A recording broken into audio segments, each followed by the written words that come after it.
Hello friends, नमस्कार। आज जानेंगे कुंडली के सातवें भाव की। सातवां भाव पति पत्नी का माना गया है और व्यापार का भी माना गया है। तो कुंडली में सातवें भाव में जो भी ग्रह होते हैं वो कैसा प्रभाव देते हैं, चलिए जानते हैं।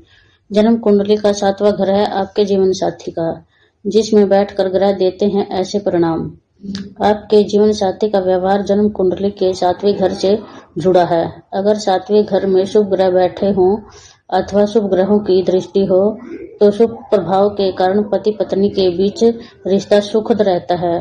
परंतु सप्तम भाव में क्रूर ग्रह की उपस्थिति एवं दृष्टि पति पत्नी के बीच मनमुटाव जैसी अलगाव जैसी घटनाओं को अंजाम देते हैं। सप्तम भाव में सूर्य की स्थिति विशेष शुभ मानी नहीं जाती, क्योंकि सूर्य पूर्वी गोलार्ध में क्षितिज के नीचे आ जाता है, जिसके कारण जीवन साथी का अहम का टकराव, आक्रोश तथा तलाक की स्थिति भी देखी गई है। चंद्रमा की स्थिति शुभदायक है, परंतु चंद्रमा क्षीण हो तथा राहु शनि पृथककारी ग्रह की दृष्टि हो तो वैवाहिक जीवन शुरुआत में अच्छा होता है, परंतु बाद में दुखद स्वरूप ले आता है। सप्तम भाव में मंगल की स्थिति के विषय में कहा गया है, मंगल यदि स्वग्रही उच्च मित्र के घर में हो तो वैवाहिक जीवन सुखी होता है। यदि जीवन साथी की जन्म पत्रिका में मांगलिक योग बन रहा हो, मंगल एवं शुक्र दोनों का सप्तम भाव में स्थिति या संबंध हो, दाम्पत्य जीवन में विकृति एवं असंतुष्टि के भाव प्रस्तुत करता है।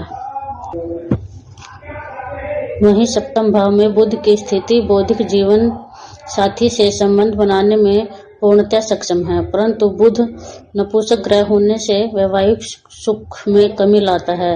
यदि सप्तम भाव में बुध के साथ पुरुष ग्रह हो तो ऐसी संभावना क्षीण हो जाती है।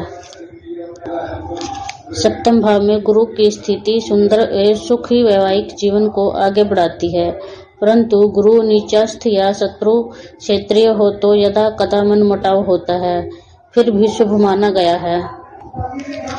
सप्तम में शुक्र ग्रह की स्थिति सुंदर जीवन साथी का चयन देता है।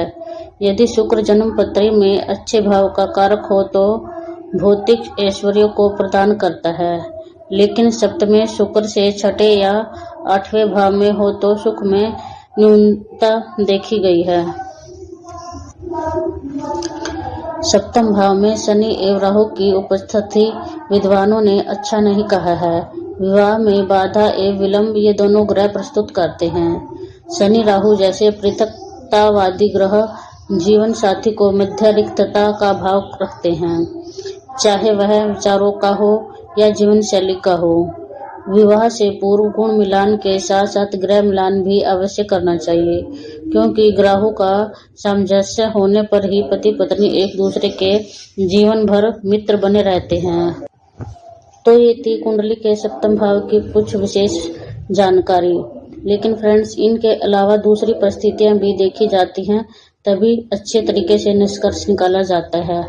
लेकिन फिर भी हम अनुमान लगा सकते हैं कि हमारा वैवाहिक जीवन कैसा चल सकता है, ठीक या कम ज्यादा, इस प्रकार आप अनुमान लगा सकते हैं। वीडियो पसंद आए तो ज्यादा से ज्यादा शेयर कीजिए और चैनल को सब्सक्राइब भी कीजिएगा फ्रेंड्स। Thank you.